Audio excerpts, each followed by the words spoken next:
It's 1:30. I'd like to call the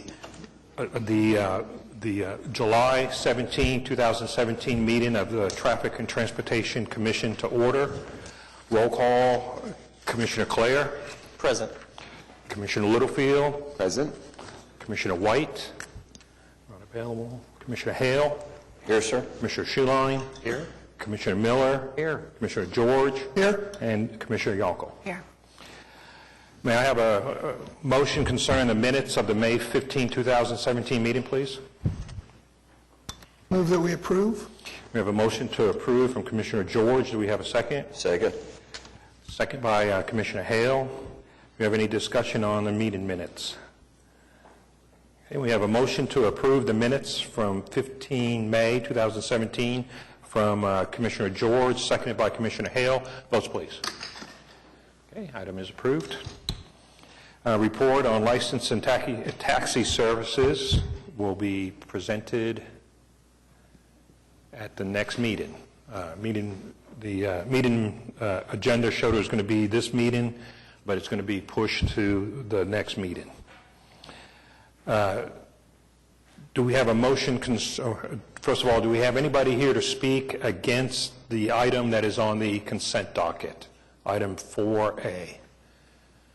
Okay. Do we have a motion concerning the consent docket? Motion to approve. We have a motion to approve from Commissioner Hale. Do we have a second? Second. Second by Commissioner Schuline. Any discussion on the consent docket? Okay, we have a motion to approve item 4A from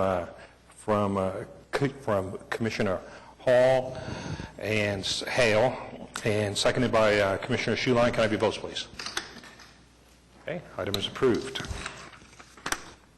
We go on now to item 5A.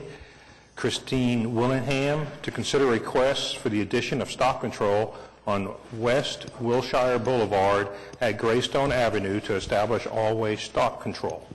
Okay, we do have a lot of people to speak on item 5A. Is the applicant here? Okay, ma'am, do you have something? Did you want to say anything? Or okay, did you fill out one of these forms? No, that's okay. Come on up. If I could have your name, your address, you have up to 5 minutes, and when you're done, just fill out one of the forms for us, please. Sure. Thank you. I'm Kristen Willingham, 2540 West Wilshire Boulevard, Oklahoma City. Thank you, Mr. Chai. Thank you, commissioners, for seeing us today. And I really want to tell you how much we appreciate the traffic study that you conducted. We had no idea what we set in motion when we sent this petition in. And your report was very thorough, and we got a lot of data back. But we brought some neighbors with us, so hopefully we can color in a little bit of what blind data does not show. We have representation from all corners of this intersection, with one exception, and that is a rental property, and the owner is absentee. Since the petition was signed and turned into you all, we were lacking 2 signatures. One we have since acquired in favor. All the neighbors petitioned voted yes in favor of this all-way stop. The other we are lacking is that absentee owner who's very hard to get a hold of and is not present in the neighborhood, but did give a verbal assent to the petition, so he is also in favor.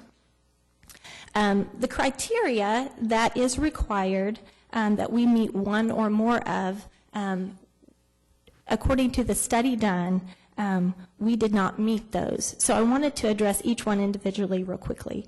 The first one is that our combined traffic volume, the minor volume needs to be within 80% of the major volume, and we do not meet that, Greystone onto Wilshire. However, we far exceed, more than double, the vehicles per day minimum requirement on Wilshire alone. So it is a very heavily traveled street. Living there for almost 25 years, I can attest to that. The second one is that we have not had 3 recorded accidents within the last 12 months, according to the current collision data study. We have witnessed accidents there. We have, because we homeschool, we're there a lot during the school year, we hear screeching brakes, we see a lot of indecision. So we know there's a lot that doesn't go reported. And I will say, had we turned in this petition maybe 2 years ago, we may have met that collision data requirement because of the recorded accidents. Number 3, the Traffic Commission requests that we are not located, a new always stop would not be located within 1,100 feet of an existing.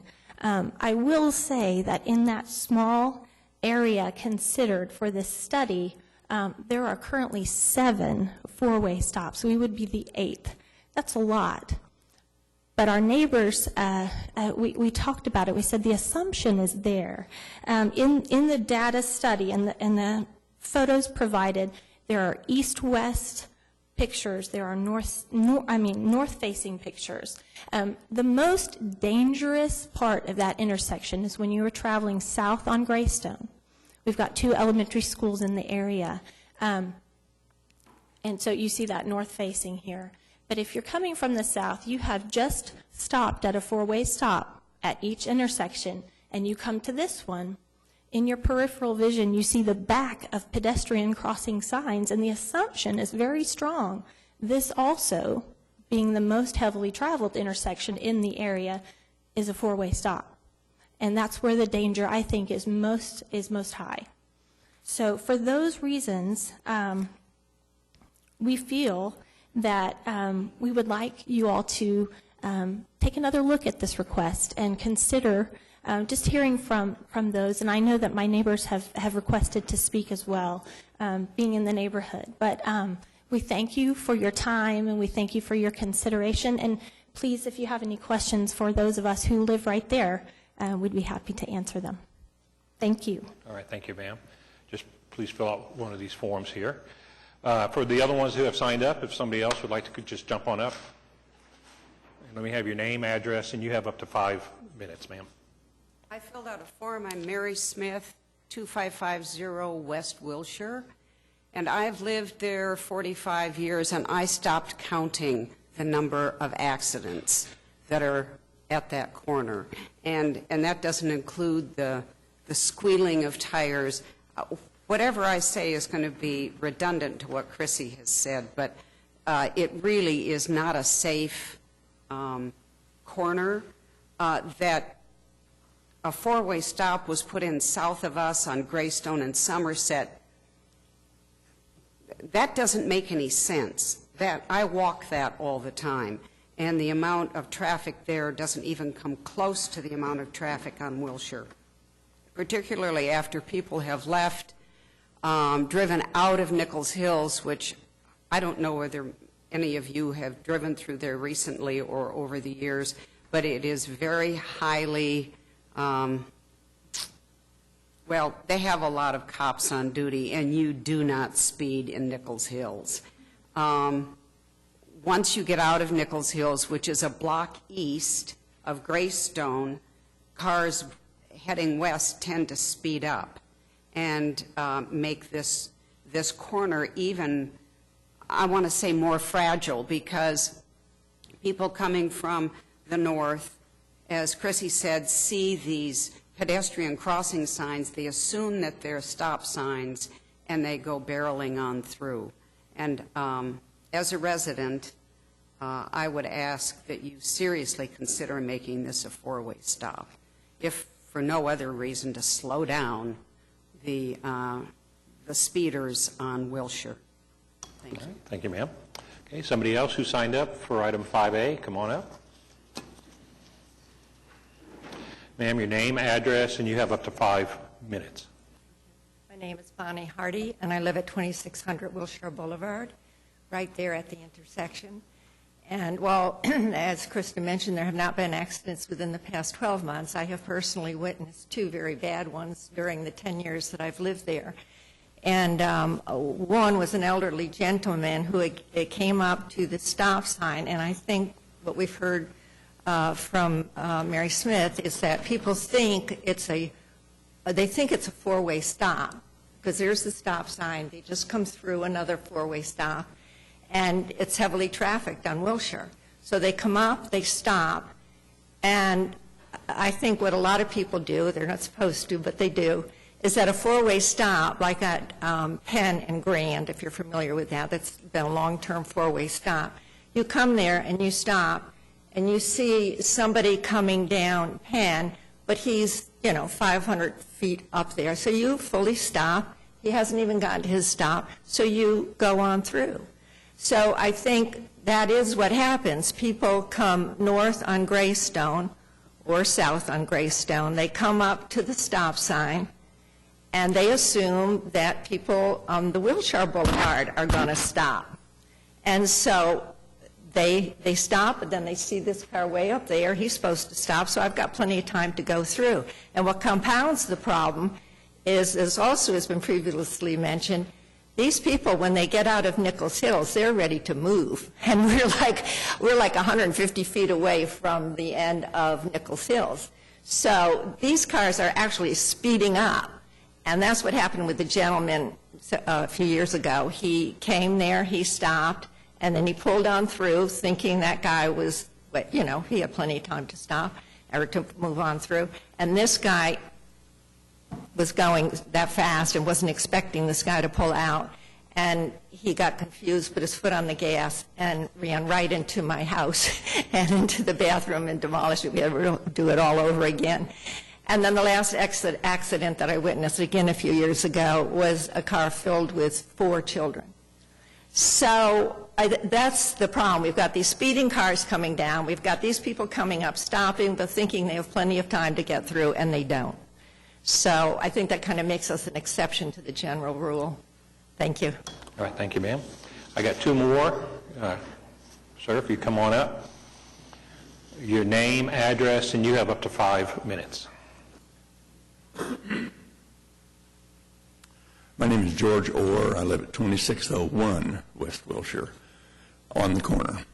I've lived there 51 years now, and although I don't do much gardening in the front yard anymore because I'm too old, I've spent a lot of time in my front yard. I have seen, through the years, lots of accidents, motorcycles particularly. One accident that happened is probably too far back to be on your current record. A little pickup went through, got hit sideways. Half of it went in my yard, the other half went on down the street, but it knocked the fire plug down, and we had a 10-foot-high geyser until they got the water turned off, and they didn't know where to do it. So now our curbings are well marked with where the water turns off, just in case. I hear a lot of squealing of brakes. I see these. I've been involved myself. You get lazy, and you try to get through, and it's Sunday night at 9 o'clock. There's no traffic out there. Well, there is. It's speeding out of Nichols Hills mostly. I'd just like to reaffirm what my neighbors have said. We really think that some of the four-way stops that were put in were not planned out carefully enough, but we think we need a speed deterrent on Wilshire badly. Thank you. All right, thank you very much. And we have one more who would like to speak. Sir, if I could have your name, address, and you have up to 5 minutes. Doug Matheny at 2725 West Wilshire. I'm down the block a little bit. I'm about halfway between May and Greystone. And I just wanted to say, well, I'm not right there on the corner. I don't hear as much screeching. I drive through there twice a day, and so I see that indecision as you're driving towards that intersection. People are not sure what to do because there is, even though the measurements shows that that Greystone is 10 feet narrower than Wilshire, Wilshire's not really viewed as a major arterial street through there. It is still just 2-lane, and Greystone was recently repaved to where it might have even been after that measurement, I'm not sure, but it has a nice, wide, new asphalt appearance as well, and so there's kind of a sense of, of equal size there, and you really kind of expect, that everybody's going to stop. Or the other thing, as everybody's expressed, is that it's a really unusual situation there between May to Nichols Hills. I saw the measurements were 1,800 feet from Greystone to May, and then 760 to Dorset, which is the start of Nichols Hills. So that 2,500 feet there, about a half mile, there's no stop sign. yet there's four-way stops everywhere, and every other intersection around there's four-way stops. And here, this is only one that it's only a two-way stop. So it's a half-mile, straight shot from where you get past that perceived high level of enforcement in Nichols Hills at Dorset till you get to May Avenue, and they're reaching full speed about in front of my house at about 2700 block. So it's I do think it's a special situation. I feel a little guilty about this because I was president of the Neighborhood Association for a couple of years, about a year ago, and there's been, and I've known, living on this street, I've known about the concern, and so we started the process internally, just discussing it and the need to do it, and I talked to Mr. Chai a few times and got the paperwork, and I didn't get to it, and then finally the Willinghams took it on, again, if the application had been turned in maybe a year ago, it would have met that accident criteria. George Orr, who just spoke, told me that we know of at least one unreported accident that also involves a motorcycle just in the last 6 months or so that, again, didn't show up in the records, but it was a motorcycle, again, as he spoke about one several years ago. So we think there are unreported cases and a lot of screeching and a lot of speeding. So we appreciate your help with this. Thank you. All right, thank you. Anybody else wanting to speak on item 5A? Okay, may I have a motion concerning, I'm sorry, stand by. Let me have staff input, please. Staff's comments are before you. We performed a speed study on Wilshire Boulevard. The 85th percentile speed was 33 miles an hour. For the crash history, we used the Department of Public Safety's SAFE-T database, and the last complete year of crash history is 2015. 2016 is only up through December right now. So we used the 2015 statistics, and we found no crashes, and the speed, like I said, was 33 miles an hour. Action is at y'all's discretion. All right, thank you, sir. All right, now may I have a motion concerning item 5A? Move for approval. We have a motion to approve item 5A from Commissioner Littlefield. Do we have a second? Second. We have a second by Commissioner George. Do we have any discussion?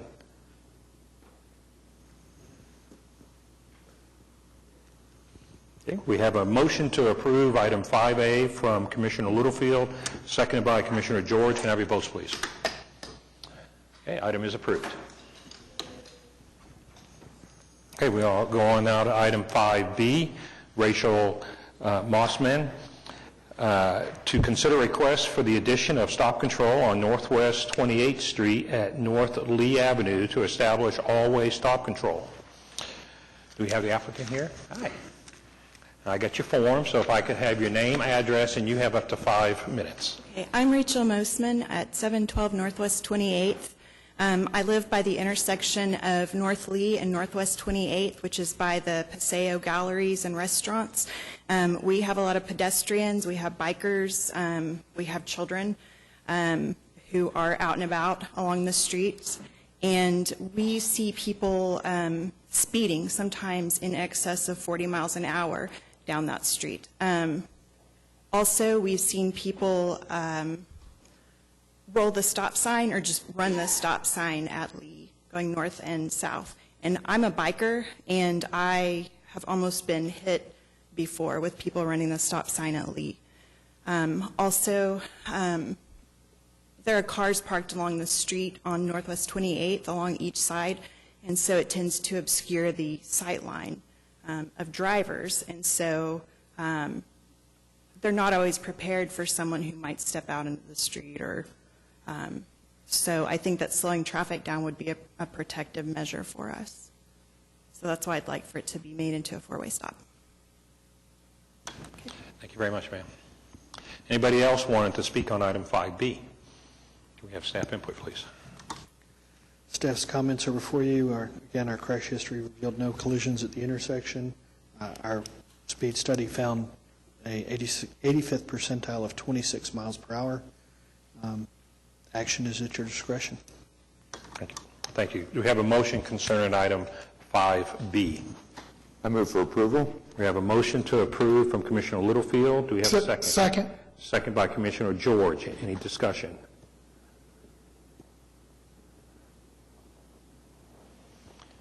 Okay, we have a motion to approve item 5B from Commissioner Littlefield, seconded by Commissioner George. Can I have your votes, please? Okay, item is approved. We go on now to item 5C, Timothy W. Johnson, P.E., President, Johnson & Associates, Inc., to consider requests for 1, remove the southbound yield control on Pine Creek Avenue at Southwest 21st Street and establish all-way stop control, and 2, remove the southbound yield control on Dogwood Creek Avenue at Southwest 21st Street and establish all-way stop control. Mr. Johnson? Name, address, you have up to 5 minutes, sir. Thank you. Tim Johnson here on I'll fill that out. With Johnson Associates, 1 East Sheridan Avenue, Oklahoma City, Oklahoma. This application is before you today as a result of a zoning case and a subdivision plat that is proposed and under construction just immediately south of Mustang Creek Addition. During the process of making our presentation and working with the neighborhood of Mustang Creek, you can see they've got, here's the proposed Ashton Court addition, which is under construction. Phase 1 is under construction. Phase 2 will connect to an existing stub at the far west end of Mustang Creek. But you see this long straight street, that's a half a mile with no stop signs. And during the process of this plat, the neighborhood, to their defense, wanted us to have a shotgun street too, because they didn't want our people coming through here and flying down there to Sarah Road. There were several issues with this particular plat. One is the spacing on Sarah Road. With our limited frontage, we had to get a variance on that. There's been some site issues at that location. We're going to rebuild the barrier on the bridge. Ultimately, Sarah will be widened as part of a project that will take Sarah Road all the way to Mustang. But that may be several years from now. So on behalf, we're actually the engineers for this addition, but we're here on behalf of this neighborhood. As a goodwill effort, my client wanted us to represent the good neighbors to our north. They were very good to work with on this new addition, and we agreed with them that the shotgun street was a poor design, and we didn't want to mimic that in our addition. So you can see the way we broke it up. It was actually a little more broken up than this, but we came back and compromised with a long curve, a linear street with a speed control breakup as a medium, and it's part of what we were doing. And we feel that these kinds of things are better traffic controls, but with the shotgun street already there, we know we don't meet the MUTCD guidelines. We don't meet the percent of volume and never will. There's not enough rooftops here to generate the volume of traffic is the minimum of Oklahoma City standards. So unfortunately, this is what's available to us on the two intersections, placed here and here, kind of at third points on the mile, on the half mile. And we did that purposefully. The neighborhood was diligent in getting signatures. You can see it's almost solid blue on the south line, because those are the homeowners that are mostly affected by the shotgun effect of the street. People flying down that road. There are trash cans that they put out that says, slow down. So they definitely have a problem, and I know the staff was out there kind of mid-morning doing the speed analysis, and that's after the peaks, in the morning peak and the afternoon peak. So we are here on behalf and asking on behalf of the neighborhood that these stop signs be allowed to be put in. We do believe that it will work as a traffic calming. It has worked in my neighborhood, and it's worked in many others around the city. Sherry Compton with the neighborhood is here, and she would like to share her information as well. All right, thank you, sir. Ma'am, if I could have your name, address, and you have up to 5 minutes.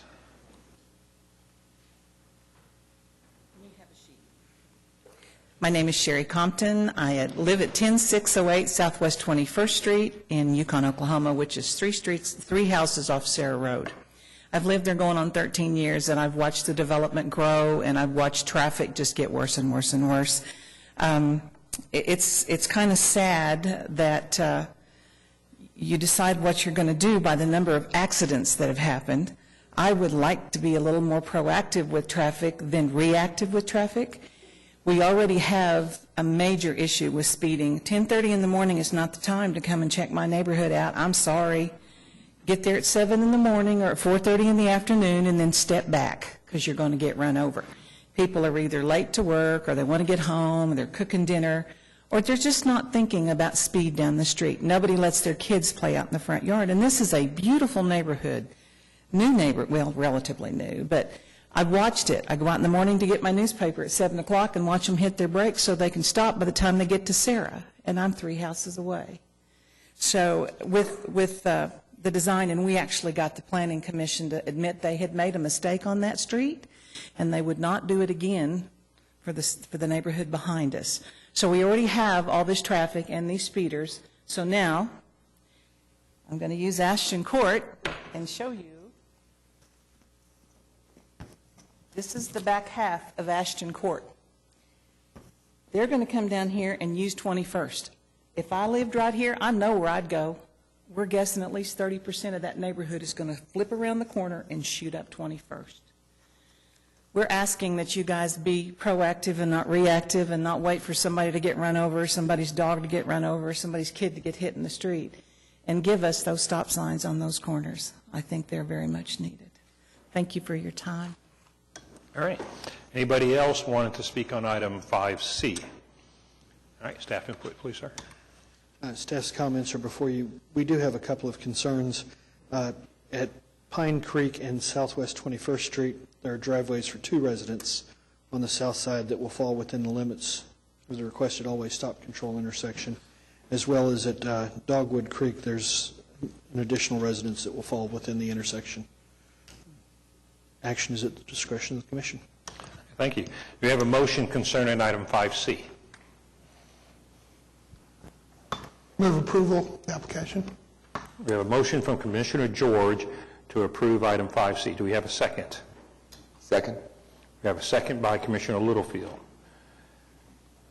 Do we have any talk on this item? Yeah, I have a question, more for Mr. Johnson. Yes, go ahead. I believe if we make this a stop-controlled intersection, there's going to be no parking for 30 feet on either side of that. So there's a couple homes that they're going to lose their on-street parking in front of their. Are they aware of that? And they're okay with it? They were in favor of the application and recognize that. If you notice, there's a mailbox and a fire plug there. There's really nowhere to park there anyway. So.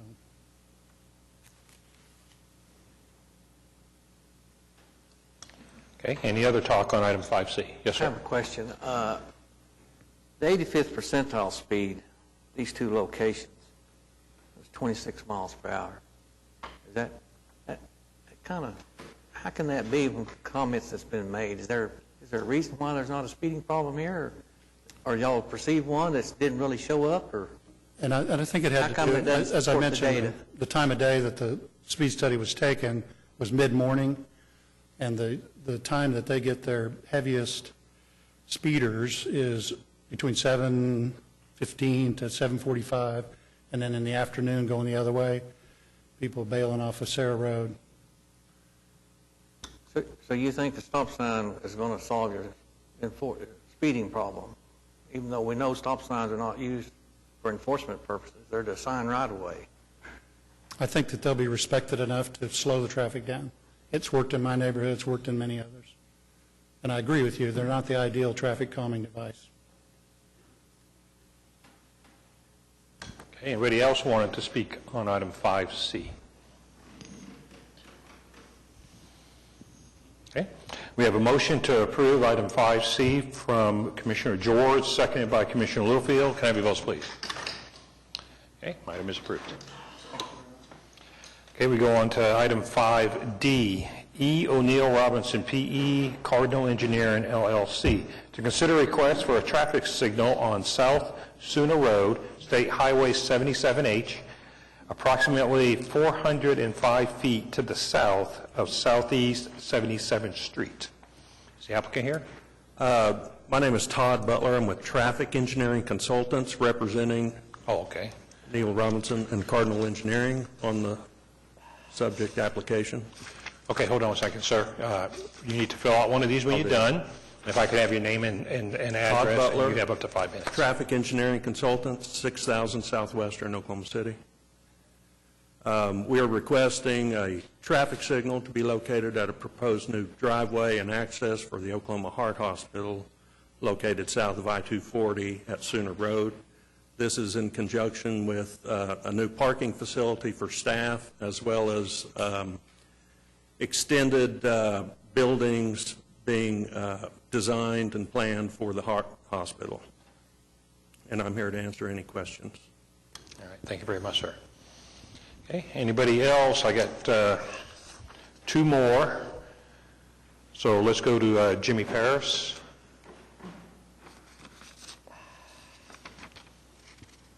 If I could have your name, address, and you have up to 5 minutes, sir. Thank you, Commissioner. My name is Jimmy Paris. I'm at 13500 Tuscany Drive in Oklahoma City, Oklahoma. Just north of that traffic light location is Paris Plaza 66 and Popeye's Restaurant. Just north of that is 77th Street, and just north of that is Bank First. North of that is 240 and Sooner Road.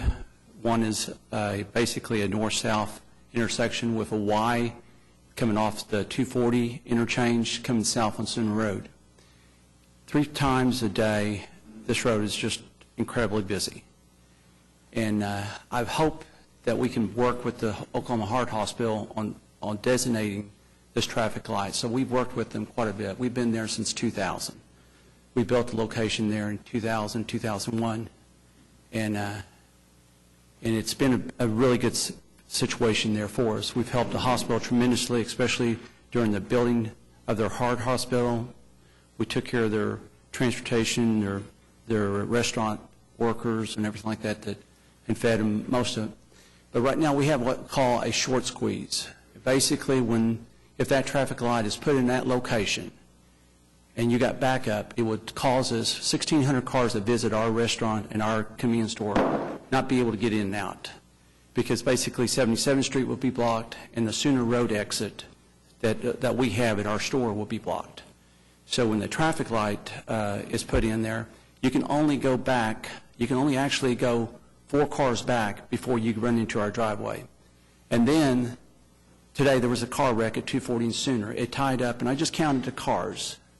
From 240 and Sooner all the way to our driveway was 14 cars. So I can just imagine what it's going to do if we have a traffic accident or even a situation. We're going to go into a situation where we can't get in or out of that store. Right now, the Oklahoma Heart Hospital has to use my drive or through our convenience store to get out on Sooner Road exit. We average about 162 cars during the hours of 3 o'clock and 5 o'clock having to come off 77th Street, go through our parking lot, and get off Sooner Road to get out. The best proposition that could possibly be made in this, and there's only one way, is to build that road parallel to our convenience store, going east and west, and then allowing Sooner Road exit to still be open. That would be the best possibility there. That way allow Sooner Road still to be open and access from our property onto the roadway there. Otherwise, we have what's called a short squeeze. And there's no way, and you're talking about a problem now, it'll be worse. It'll actually be worse.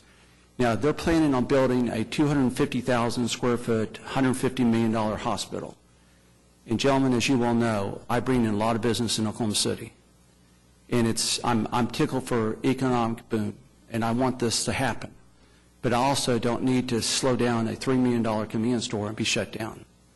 And Popeyes is concerned because they do not want their customers in a bog. My driveway alone holds 17 cars, so I can understand they have to come off of 77th Street to get in through the drive-through. Today we had an 18-wheeler. He was trying to make a right-hand turn, or actually turn onto 77th Street. He couldn't do it. That street's not wide enough, especially if there's a car there. So they like to take my Sooner exit to get in. So we have average about probably 15 semis come through there a week. We got fuel trucks, beer trucks, as you tell. So our situation is I would like to be able to work with this hospital to where it could be accommodation to both of us, because otherwise it hurts us. Tremendous hardship. All right, thank you very much, sir.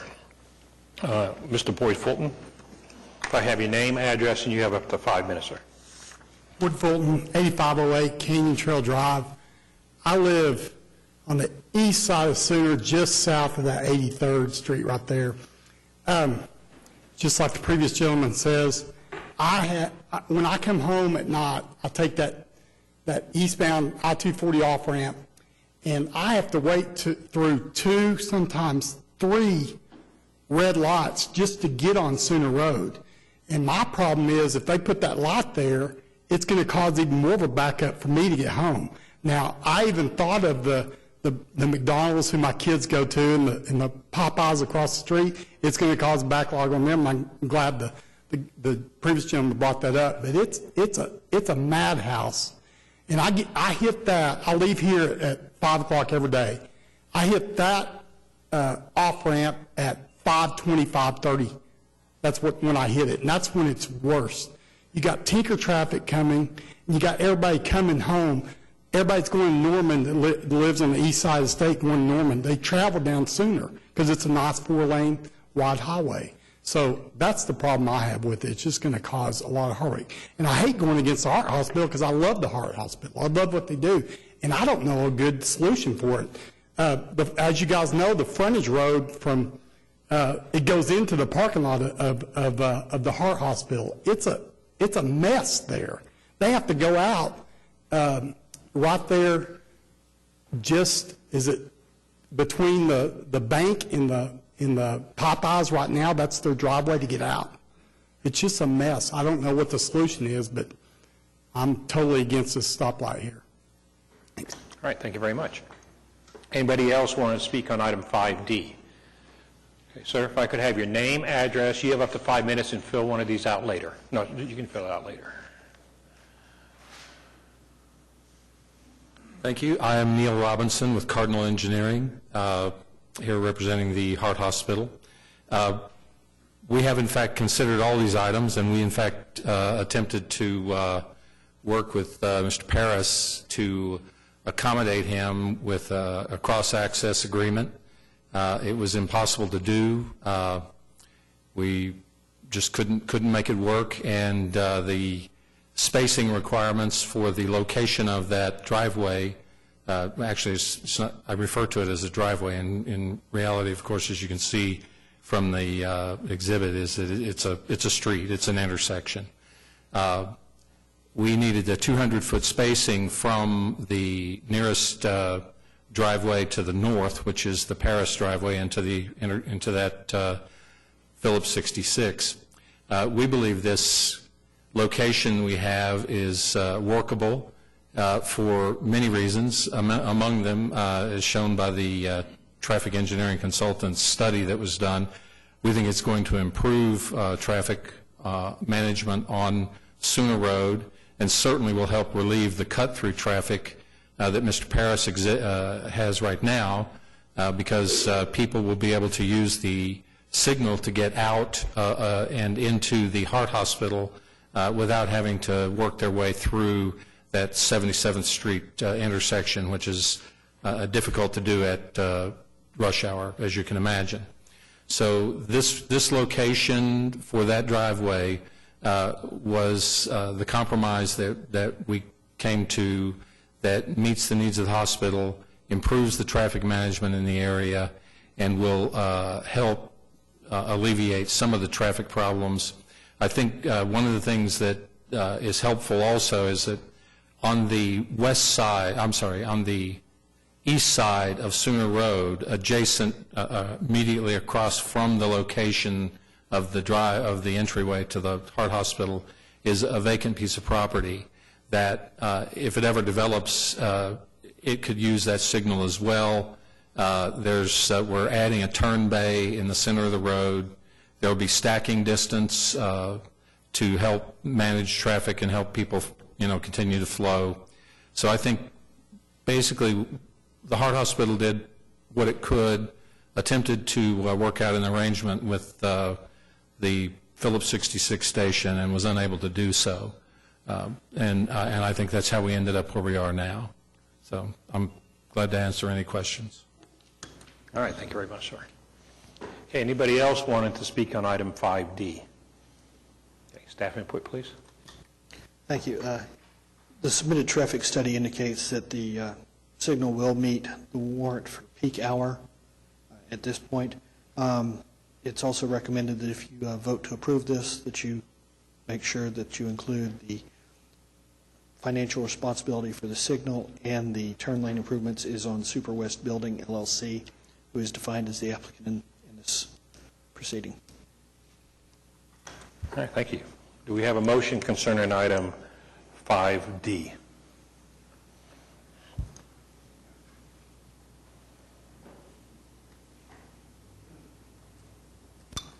Motion to approve.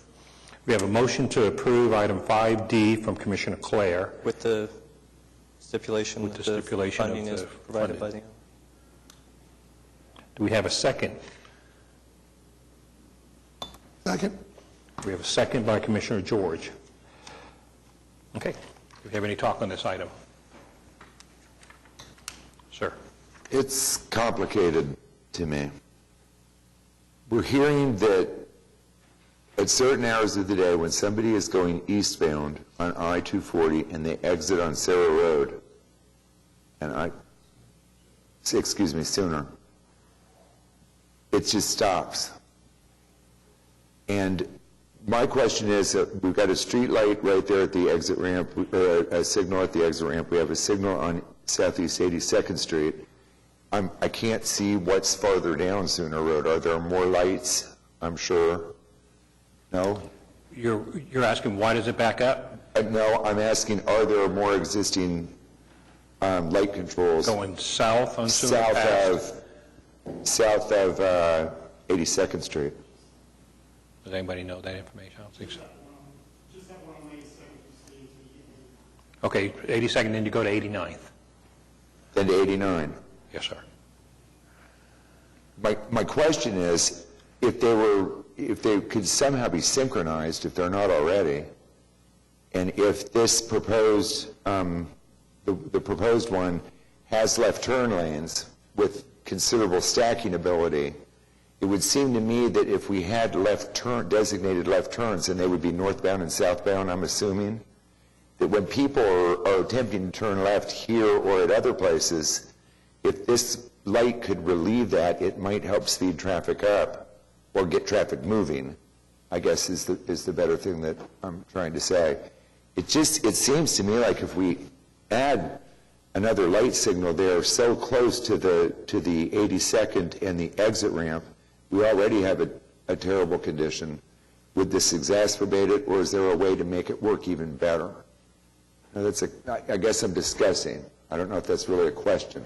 Well, that is the thought, is does it, by putting in the stop control and the turn lanes, and let me just ask to make sure, it was both north and south left turn lanes, even though there's a vacant lot over there, you are going to put the left turn lane there? So if you come up to the mic and answer that, please. Just want to make sure that we're clear, because you mentioned that vacant lot. Yes, there will be a left turn, there will be a center lane that would be marked off right now because there's no place to turn to, but there will be a center lane for southbound and then a turn bay for the northbound traffic. And then how many cars do you think would be in that left turn lane going north? We have 120 feet stacking distance for the northbound lane. Okay. And then for the southbound lane, we'll have probably right at about 100 feet. Okay. So, great, thank you for answering that. So there will be stacking on both if that ever opens up on the other. So what you're saying is, right now, anybody going north on Sooner comes up to this intersection and there's only 2 lanes going north. If they want to turn in at 77th Street, they back up that lane. That's what you're saying. That by... And southbound. Well, southbound, there's nothing that would turn left. There's a vacant lot there. Yeah. So just going northbound, if you're talking about helping to clear northbound traffic, 2 lanes all the way north, by putting in a 120-foot left turn lane, that could help pull cars into the heart hospital. That's what you're saying could help. Northbound, correct. But it appears that the problem with congestion that we're having is southbound. Also southbound. It goes both ways. And the problem is that intersection and going south on Sooner for 3-4 miles has been a problem for the last 12 to 15 years with all the housing areas going in. We've had things in front of the traffic area for years. I'd like to run with what the Commissioner had brought up. Would it be possible to have a center turn lane without the signage, without the stoplight there, that way to open it up for traffic going east or west without the sign? That would not work? So what they're asking is you do the work on the road, without the set sign. up the left turn lane, and just have stop signs normal coming out of the parking lot. Correct. What's your opinion? Certainly a center turn lane would improve a lot of things on Center Road, and that being a state highway, that would be something we'd have to coordinate with the state. The left turn lane at this driveway that the Heart Hospital is proposing will be an improvement because anybody trying to turn left into it will have a place to get out of the through traffic. As for the southbound, you also have a lot of people coming off of the interstate and making that turn to go south onto Center Road. And some attractions right there as you get off the highway, the Popeyes, the gas station, the McDonald's. So there's a lot of stuff in there that could probably use some turn lane as well. Is it true? It only meets the peak hour warrant anyway, right? So Currently, it's not like it's going to be a lot of congestion if it only meets that one warrant. It can't even meet the minimum warrant. Currently, it only meets the peak hour warrant in the study submitted. So I just have a thought for the Heart Hospital people, if you could, when this was put in, 5 years ago, however many years ago, what was the thought of the traffic, of just the buildings that are there now, flowing traffic in and out of the parking lot? What was the plan? Because there's an entrance off of the service road, am I right? Is there an entrance there? Or is it only the 77th Street? The only entrance is on 77th Street onto Sooner Road, and then there's a westbound that goes out along parallel to 240 and comes out on Sunny Lane on the other way. And the idea at some point when the original Heart Hospital was constructed, there was a discussion about coming to this location where this intersection is shown and doing this intersection at that time, because they foresaw that there would be problems with getting out onto Sooner Road, trying to make that left turn or trying to come in. At that point, they had no idea, frankly, they didn't think they would be as successful there as they were, and so there's been a great deal of growth. They've constructed a medical office building. Another medical office building is projected to be built to the south side of this entry road off of Sooner Road. And so they decided that at the original point to leave it as it was until they knew more about how their internal development was going to proceed. And now that they've got plans to add the what they have now, they refer to it as the Super West Edition. They've decided that they asked us to look at the traffic situation. We got TEC involved, and TEC did the warrant study on it. And I think they projected the use and the traffic generation based on the Heart Hospital North campus to get a little bit of a comparison that they would be able to for generating traffic. And so that's how they used it. As of today, the Heart Hospital South campus is awash in cars. They're swamped. A lot of people come there and have relatives there, and things like that. So I think, given the projections that TEC has, I think if we don't provide a signalized intersection onto Sooner Road, I think the problems with the cut-through traffic at the Paris 66 are going to continue, and I've seen that myself. It's not a good situation. It needs to be rectified. I've no doubt about it. And I think this is one of the best ways to rectify it, is to allow people to have a protected left to get in and out of this hospital without having to cut through Mr. Paris' property. And so that's kind of how we got where we are today. So there is a west exit going to... There is a west exit, but it's quite a ways, I would say probably half a mile maybe, through the north. It's on the north side of a subdivision there. Right. There's an apartment complex there that's being constructed right now. The Heart Hospital property starts on the east side of Crutcho Creek. So it's quite a ways over there. Some people do use it, especially if they're going northbound. It does take some traffic load off, but it's just a 2-lane, and it goes through. And it's not a line of sight thing. You have to know that it's there because it comes out of the hospital, goes across Crutcho Creek, which is down a little bit, climbs a hill, and makes a bend to the left, and then comes back around onto Sunny Lane. So it's difficult for anybody who's not familiar with the site. If you're just coming there for one time or two times, you're probably not going to know about it. The staff obviously knows about it, and they would be the ones who would use it most. So there's no, in your mind, making that a primary entry-exit point off of Sunny Lane coming down that area? Well, I think if that was to be widened and worked on? Yeah, well, not only that, I think I wouldn't be surprised if you didn't run into some resistance from the neighborhood there, bringing the traffic from Sooner Road through their neighborhood. I mean, it can be done, no doubt. Okay. All right, ma'am. I apologize. I'm unfamiliar with the lay of the land. I've not driven it, so I just need to level set on a couple things. So Hospital Drive is currently in use right now, and the intention of the stoplight is to control as you're leaving projected new growth, right? Traffic onto Center Road. And the concerns from those who oppose is because when that light is activated, it's going to create a backup in front of the businesses where people cannot access those businesses either in or out. Is that correct? Is that what you're, okay.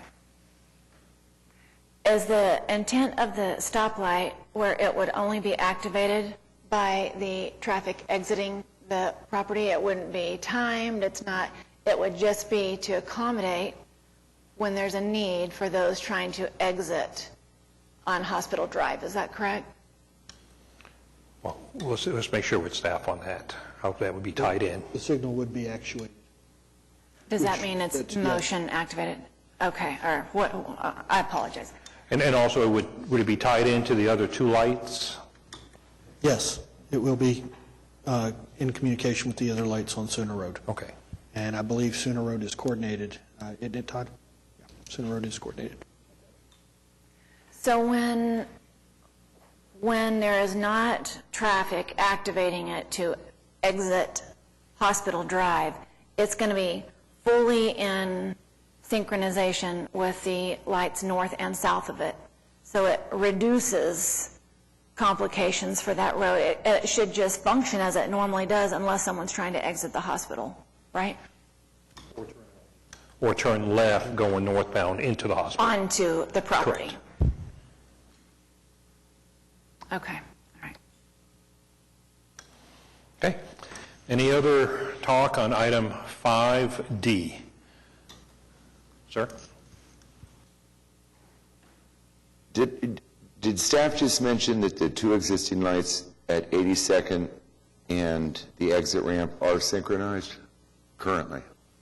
They're currently coordinated. Coordinated corridor. All of Sooner is. And we're hearing from citizens that there's a tremendous amount of backup there at certain times of the day. So I'm trying to imagine in my mind, is that backup because of the moment that people exit I-240 eastbound and head south on Sooner Road, are they going into these neighborhoods? Are they participating in these commercial districts? Are they going to the hospital? Or is the intent for them to get farther south? I think, and then we'll make sure, but my understanding is at the peak hours, there's not enough room on the road for the volume of traffic. So you got north Sooner is Tinker and all of Midwest City, and anybody wants to go to south on Sooner or even keep going to more Norman, they're all trying to go down Sooner, and then everybody coming from South Oklahoma City is coming on 240, all trying to get onto Sooner and go south. So the light is always saying, I want on, both ways, so it goes to the normal time and sequence, minute and a half, whatever, and it just backs up and backs up, because even that minute and a half, so let me just ask, Boyd, when you're turning right there, and you say you have to go through 2 or 3 light sequences because you're backed up so far, once you get onto Sooner, are you flowing, or is it backed up on Sooner too? Oh, yeah. But that kind of leads my whole point about this stoplight. Once I put that stoplight in, the northbound traffic is not bad at 5:30. It's the southbound. So whenever you guys bring up the northbound, it's going to affect the southbound people. When you take that exit right there at 240, you're going to hit that light when it turns red. Because every time when I'm coming home, I see people, the existing hospital drive between that bank and the Popeyes, it's right in the middle of those two the proposed stoplight and the stoplight on 240. That's where it is right now. I see somebody there almost every day trying to get out. But if you hit a stoplight, even a block down or whatever, that's going to cause a backup. It does. The flow of traffic coming down Sooner Road is so bad right now during that hour. In the mornings, it's not so bad. I leave the house at 7 o'clock in the morning, but I get to work early. Everybody's coming home at 5 o'clock. So that's the peak hour, and I'm sure this gentleman back over here is talking about that too. But these two businesses, they're going to get covered, especially the Popeyes on that side, because they're trying to go the same way I am. That's the issue I have. Okay, good. Thank you. So does that answer the question? Yeah, and I think my conclusion is that the road is inadequate. It's like a drain in a bathtub that's just too small. But that's the problem. And so I'm trying to get clear in my mind, do we let an application like this go and see if there's some way that the road can be addressed? One. The other concern that I have is if we put this stoplight in here, we're making the drain even smaller.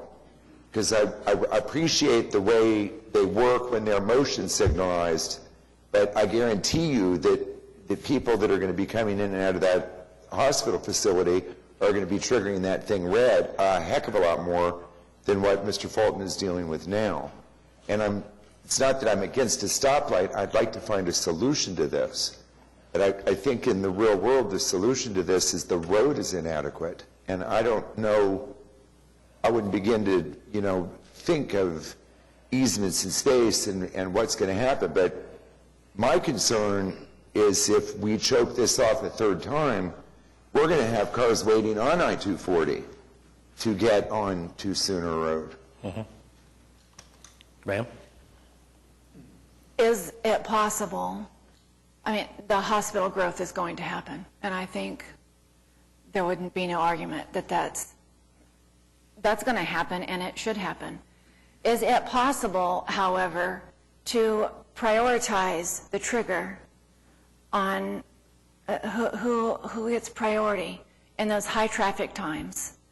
So, for example, in drive time, evening drive, people are coming off of the eastbound 240 ramp, and we've got to keep that traffic flowing. I just see safety written all over that. It bothers me. But could we not defer precedence to those hours and that light not be able to be triggered for the hospital exit until it lighten. I'm surely there's some way the road can read the stack, and so the person exiting the hospital might have to sit longer. And so when they pull up, maybe in drive time, heavy traffic, yes, the road acknowledges they're there. However, the priority is to keep the traffic flowing off of 240 exit and southbound sooner until maybe the detection method says it's lightened up, hospital traffic can exit. If the hospital traffic is not happy with that, they can take the other way. But it seems like we cannot ignore the importance of moving that exiting traffic and that southbound traffic, but we cannot ignore the need for safe ability to get out of the hospital either. And we cannot wait 4 years to figure out making that road bigger. Surely the intelligence of the synchronization system can control who gets priority. That's a question because I have no idea. Staff? Traffic signal can be programmed to provide more time on the north-south movement. It can hold the call on the, in this case, eastbound movement, so make those folks wait. However, you make those folks wait longer, you build up more queue as you're trying to go east and to get out on Sooner Road, so that it has to stay green longer to clear those folks out. So it's a balancing act. I think that's something holding up queue, fine.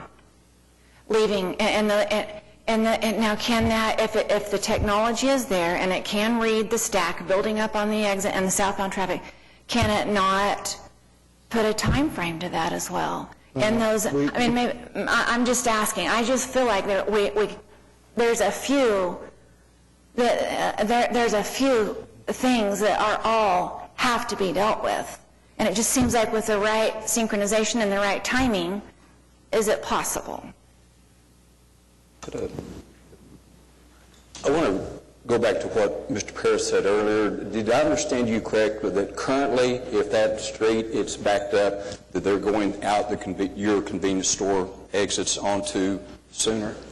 I can solve a lot of problems real quick if the state of Oklahoma would do one thing. We'd put a light at the Y. That means the people trying to make Y going south on Sooner Road would stop at the same time, because that's what's causing a lot of issues. Because they're all turning to the right, and then you have backups, then you have backups, you have backups. In the hospital, and I understand what's going to happen. They're going to build 600 or 700 parking spaces there on Sooner Road for all their employees to get out. So not only will you have that issue, you have hospital traffic and everything else here.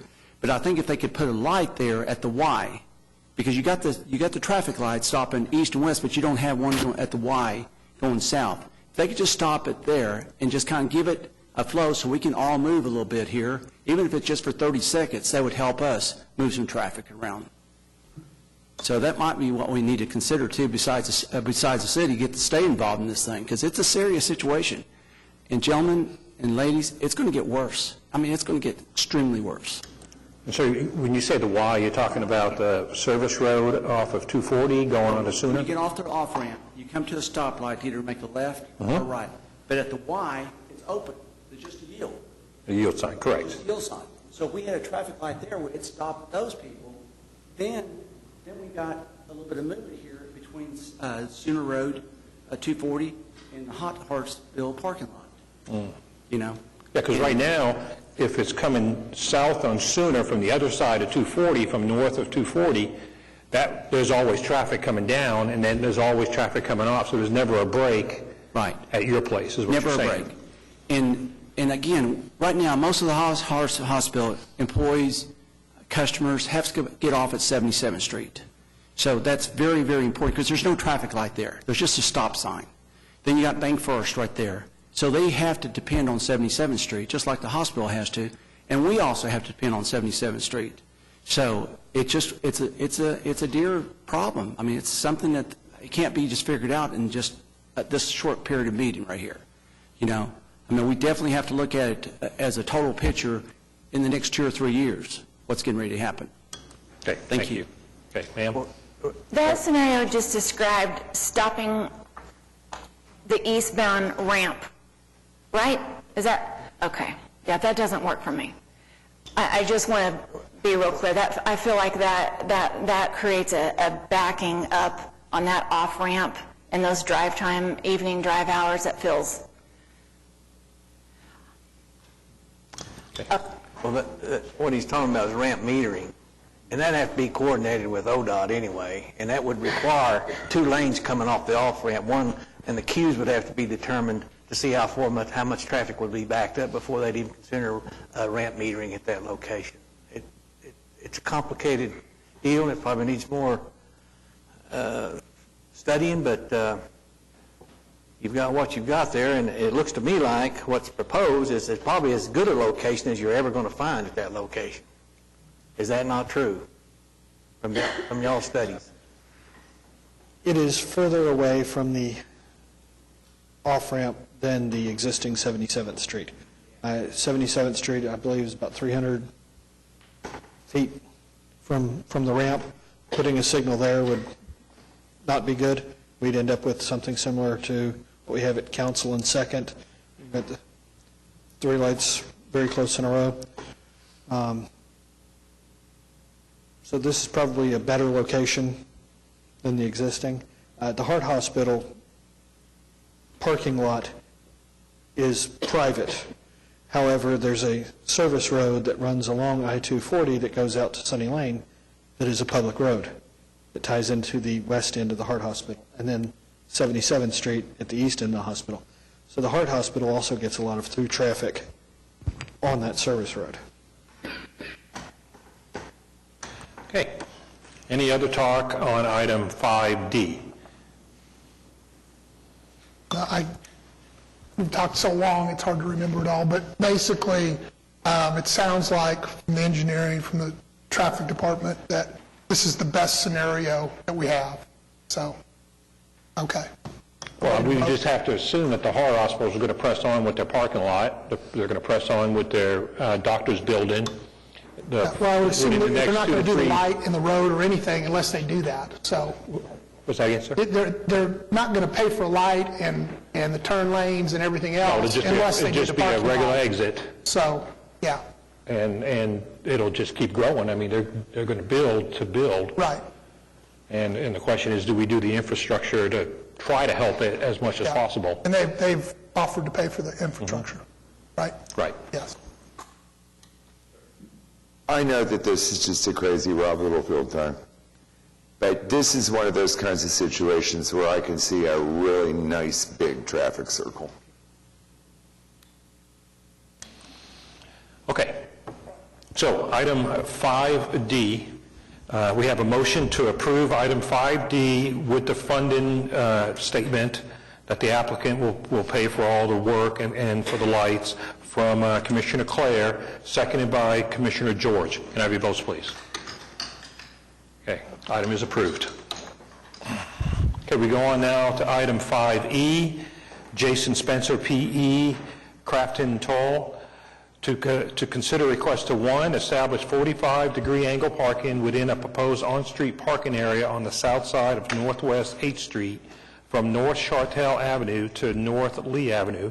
2, establish a reserved parking space for the physically disabled on the south side of Northwest 8th Street from approximately 38 feet east to approximately 98 feet east of the east curb line of North Chartel Avenue.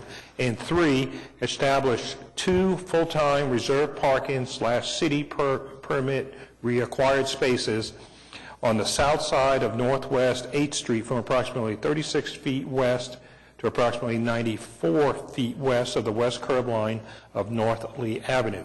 Do we have anybody here to speak on this item? See, I have one from Jerry Church. Is the applicant here? Okay, so Mr. Church, if I could have your name, address, and you have up to 5 minutes. Thank you. I'll be brief. My name's Jerry Church. I'm with Downtown Oklahoma City Incorporated. We're at 211 North Robinson. Red Andrews Park is going through a major renovation. It's going to add great benefit to the Midtown District.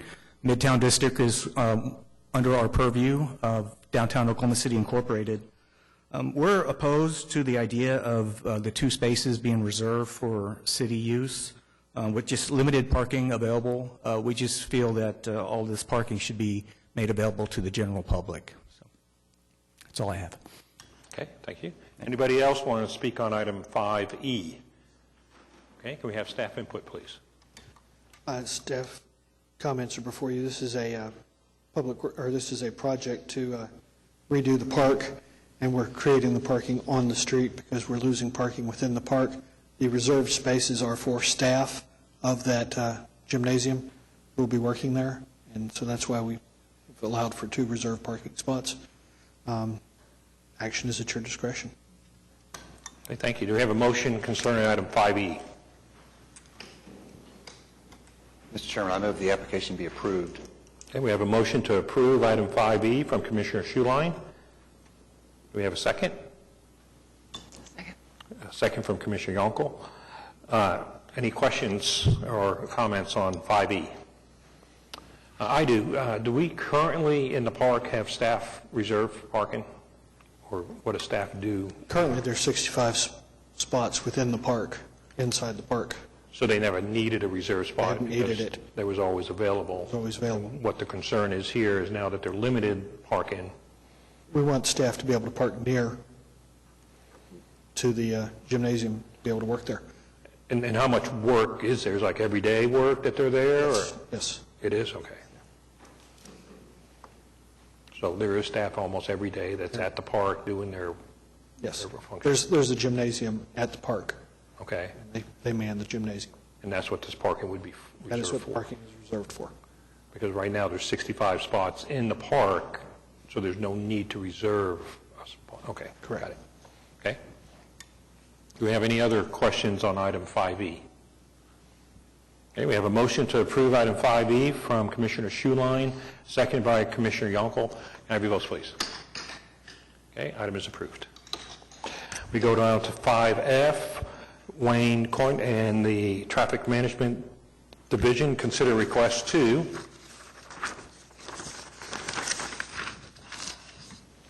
One, establish no parking anytime restrictions on the east side of North Blackwelder Avenue between Northwest 13th Street and Northwest 16th Street. Number 2, to remove the no parking 4 p.m. to 6 p.m. Monday through Saturday restriction on the east side of North Indiana Avenue between Northwest 13th Street and Northwest 14th Street. And 3, establish a no parking anytime restriction on the east side of North Indiana Avenue between Northwest 13th Street and Northwest 16th Street. Anybody here to speak on item 5F? Sir, if I could have your name, your address, and you have up to 5 minutes. I'm Wayne Coyne. I live at 1715 Northwest 13th Street. Okay, and just when you're done, please fill out one of these forms. There you go, okay. Thank you. Well, just so we're clear, I mean, I don't think there is any restriction at all on the parking on Blackwelder Street and Indiana. And these they're neighborhood streets, they're thin streets. And so because of, the growth and the success of the events on the plaza, people who aren't used to parking around the plaza, they'll just park immediately on those streets.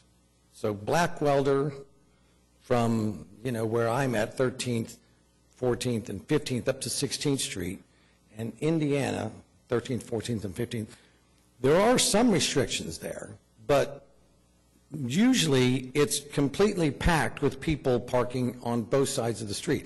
And like I said, it's a neighborhood street. It's not a widened thing. So if you pull out of my street, 13th Street, and try to go down either Indiana or Blackwelder, and somebody's already coming the other way, it's restricted to one lane. And if they're coming, at you, if you're lucky, you can back up and go, well, I guess I'll back up, or you're going to have to back up. Usually the people on 16th Street are piled up pretty good, so you have to back up. But if someone's behind you and they don't know the situation, I mean, I've lived there for 25 years. If they don't know the situation, they just sit there and the honk the horn, hey, what's going on? And so I think it's an easy solution. We put up a couple of no parking on, it seems like just, from 16th down to 13th Street, at least on one side, and everybody's happy. All right, thank you very much, sir. Please fill out one of the forms. Ms. Lewis, I believe. Hi. If I could have your name, address, you have up to 5 minutes. My name is Kayla Lewis, and I live at 1125 North McKinley. I am actually the executive director of the Plaza District, so we are well aware of the traffic that is created from our events and from the successful businesses that we have. We are in support of this application. Wayne actually beat us to the application. I know that was something that we were working on. But we also have talked with the Classenton Penn Neighborhood Association and worked closely with the neighborhoods around us, and this is something that we have garnered their support for as well. I previously lived at 13th and Blackwelder, so I know from firsthand experience the difficulty of traveling just to my job, which is in the Plaza District. I think this will help with the safety of pedestrians, because there are a lot of people walking from their car to the district, or a lot of neighbors. There's a lot of pedestrian traffic in the neighborhood, from bikes to everything else. So not only will it help with the pedestrian community, also the bike community, and in support of this. All right, thank you, ma'am. Anybody else wanted to speak on item 5F? Okay, staff input, please. Staff's comments are before you. We've got some existing inset parking there that we have no record of or where it has come from, but it's been there for quite some time. Staff's recommendation, action is at your discretion. Excuse me. Thank you. Do we have a motion concerning item 5F? Mr. Chairman, I move we approve the application as submitted by Mr. Coyne and the Plaza District. Okay, we have a motion to approve from Commissioner Schuline. Do we have a second? I'll second that motion. Okay, we have a second by Commissioner Miller. Any discussion on item 5F? Yes, sir. To me, it just makes perfect sense. When you have a new, not a new, but a rejuvenated neighborhood business district that's encouraging a lot of people coming, you're going to have places for them to park. But it just makes sense to restrict that to one side of the street. It's a fair trade-off. It may spread parking out a little bit farther both directions in the future as it gets more popular. But traffic calming to the degree where cars can't pass each other is unacceptable. Okay, any other talk on item 5F? Okay, we have a motion to approve item 5F from Commissioner Schuline, seconded by Commissioner Miller. Can I have your votes, please? Okay, item is approved. Okay, we go on now to item 5G, T. Alec Bass, PE, Wallace Engineering Structural Consultants, Inc.,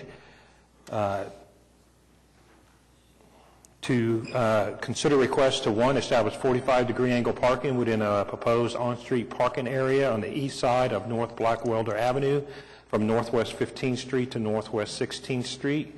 Two, to establish 2 reserved parking spaces for the physically disabled on the east side of North Blackwelder Avenue from approximately 75 feet south to approximately 135 feet south of the south curb line of Northwest 16th Street. And 3, established a motorcycle parking area on the east side of North Blackwelder Avenue from approximately 46 feet south to approximately 70 feet south of the south curb line of Northwest 16th Street. Hi, sir. If I could have your name and address. You have up to 5 minutes, and please fill out a form. I already gave it to her. Okay, thank you. Alec Bass, Wallace Engineering, 410 North Walnut. If you want to pull up the site plan, as previously discussed, the Plaza District needs parking. The property owner in this case recently rezoned the property adjacent to all this on the east side to be for commercial use. So all of the proposed angled parking you see on this plan would be to serve that and the surrounding district. All this parking is offset from the street, so the motion before us that you just voted on has no impact on this since we are behind the curb line. We even provide an additional buffer from the through lanes so that car bumpers won't be sticking out into traffic.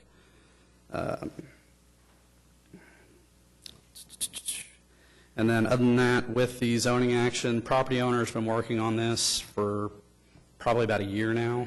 The SPUD that was approved by Planning Commission and Council earlier in the year did show this on-street parking, so city staff has seen it. City engineer's been involved in this, and through that process, we've worked on this plan to finally develop a plan that's acceptable to everyone here.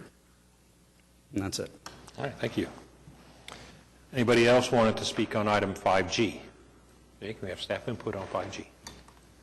As Mr. Bass pointed out, the action on the previous item will not impact this because this is inset parking. Staff's reviewed these parking plans. We have looked at it. They were required as part of the Planning Commission action to come to Traffic Commission, so that's why they're here now. Action is at your discretion. Thank you. Do we have a motion concerning 5G?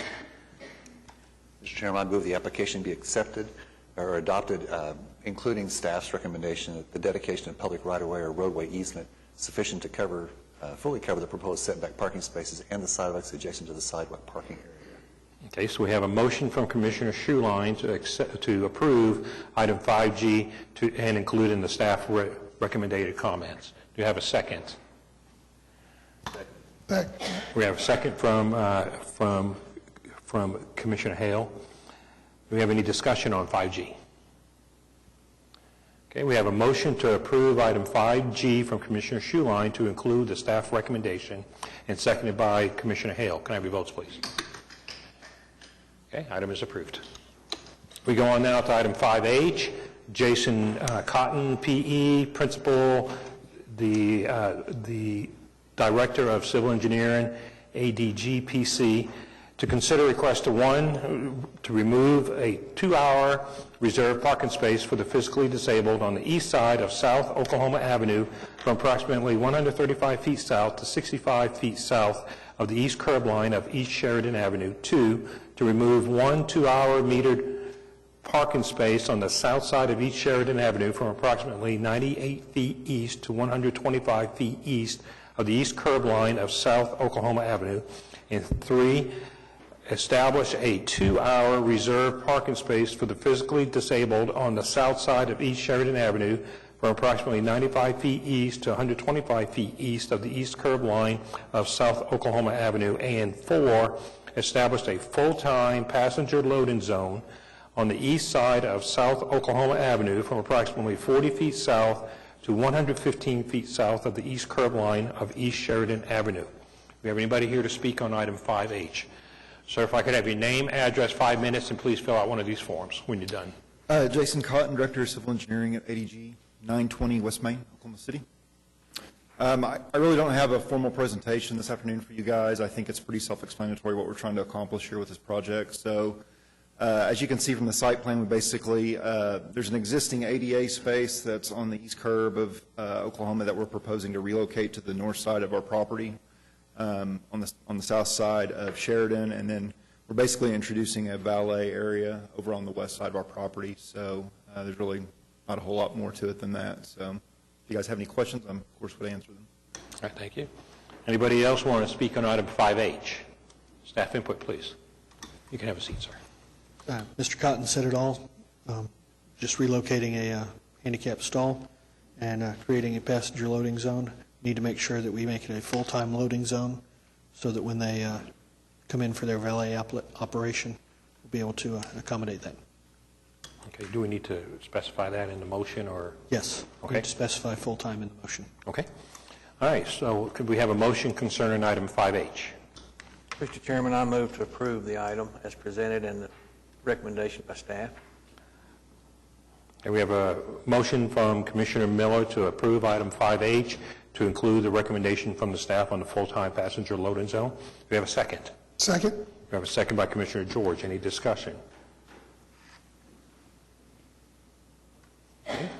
We have a motion to approve item 5H from Commissioner Miller to include the recommendation from the staff, seconded by Commissioner George. Can I have your votes, please? Okay, item is approved. We go on now to item I.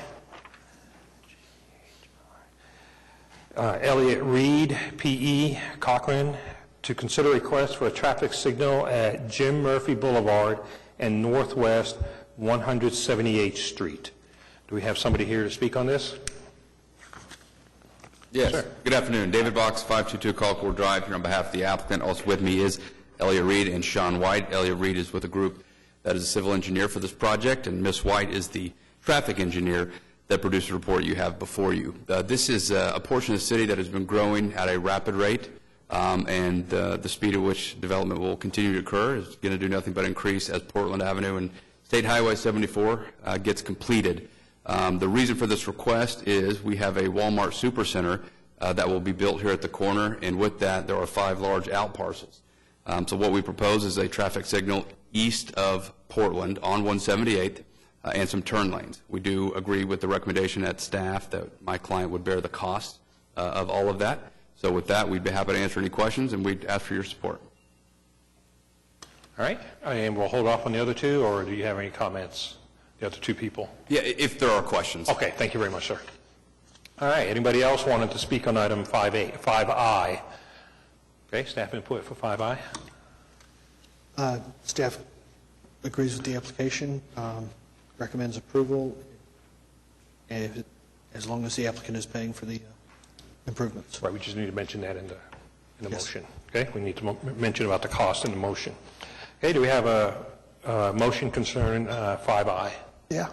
I move approval of the application with the statement made by the applicants that they're going to pay for the light. Okay, we have a and motion to approve. improvements. Right, we have- And I'd just like to say that it looks like they're getting ahead of the program, unlike the Heart Hospital earlier. So thanks for that. Appreciate it.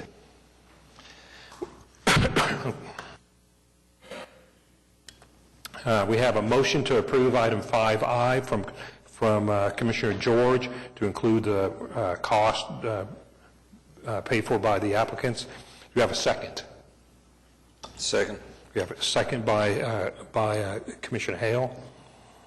Do we have any discussion on item 5I?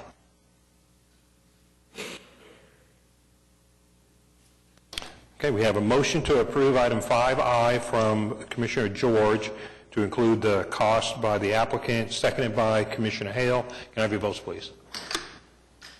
Okay, item is approved.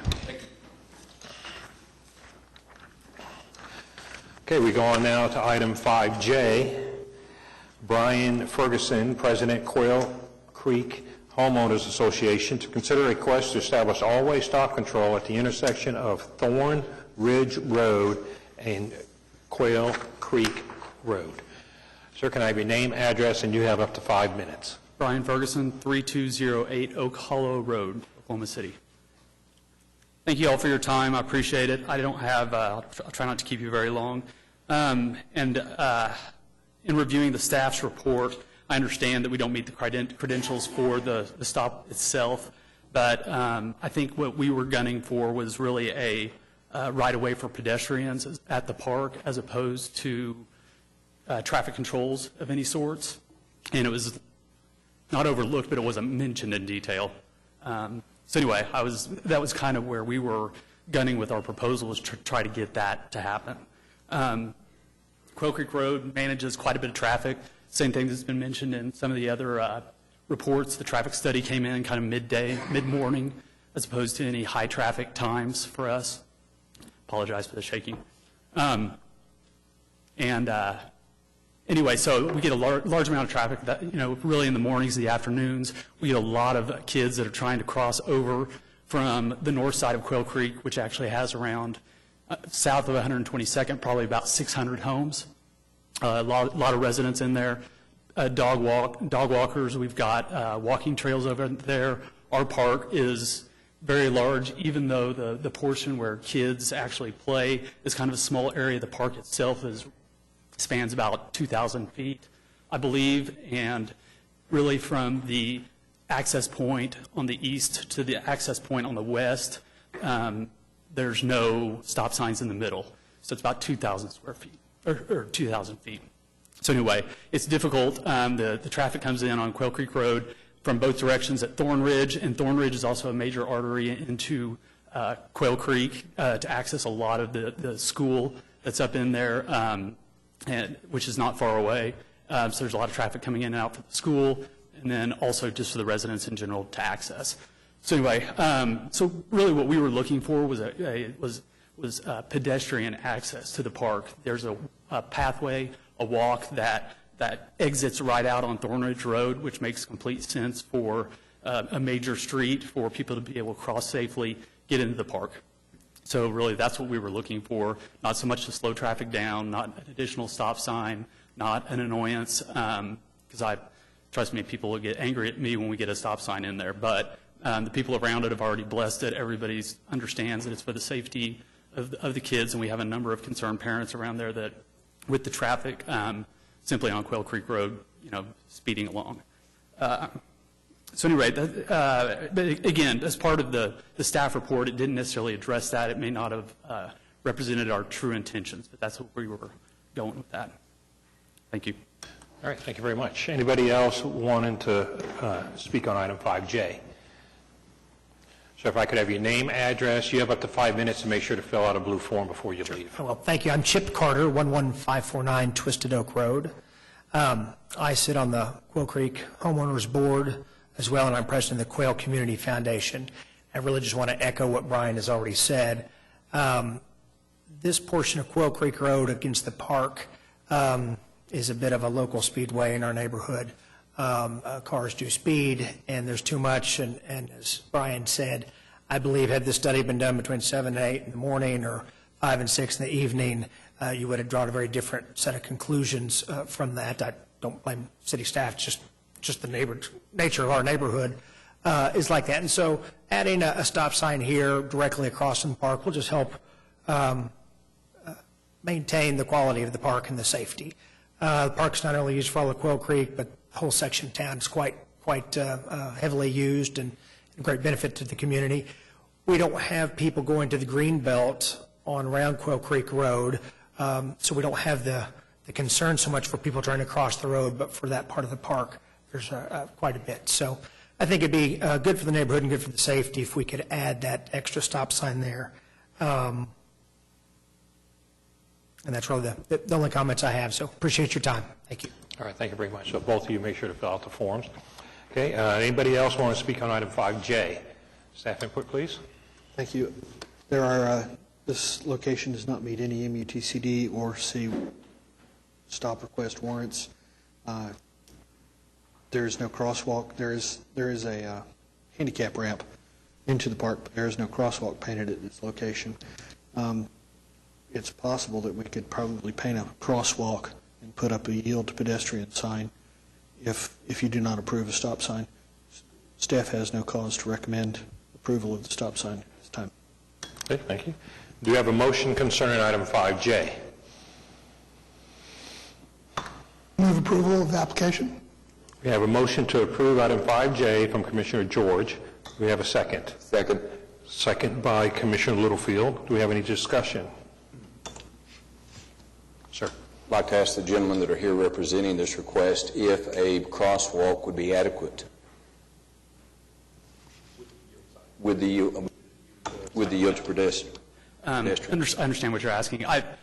It would help, for sure. I mean, we would appreciate having that regardless, but I do think, given the traffic that comes in around corners right at that intersection, it does kind of warrant, a need for people to stop and take a closer look. People really turn that corner fast coming in off of May Avenue, Quail Creek Road to Thorn Ridge, moving north, and without an actual stop there, people just take the corner fast.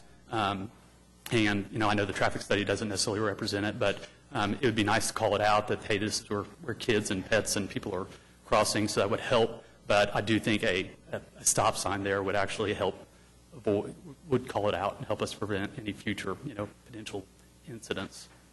So, does that answer your question? All right, thank you.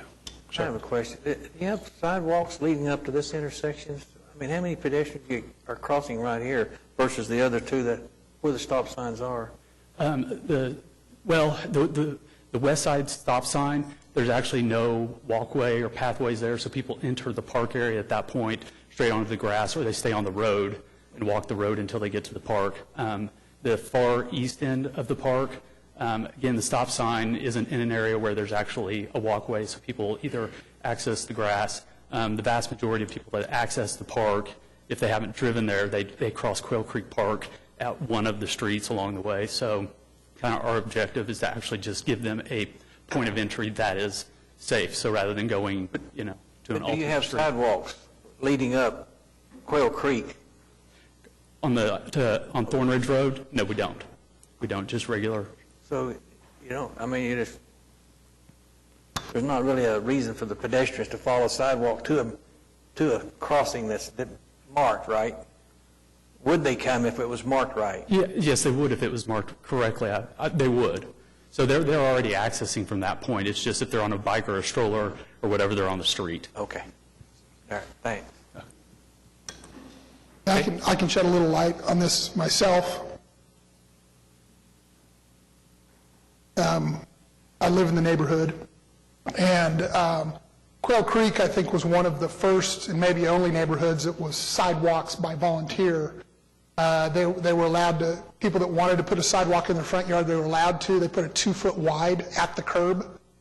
So there's probably about 30% of the homes have sidewalk 2 foot at the curb, which they don't allow any longer.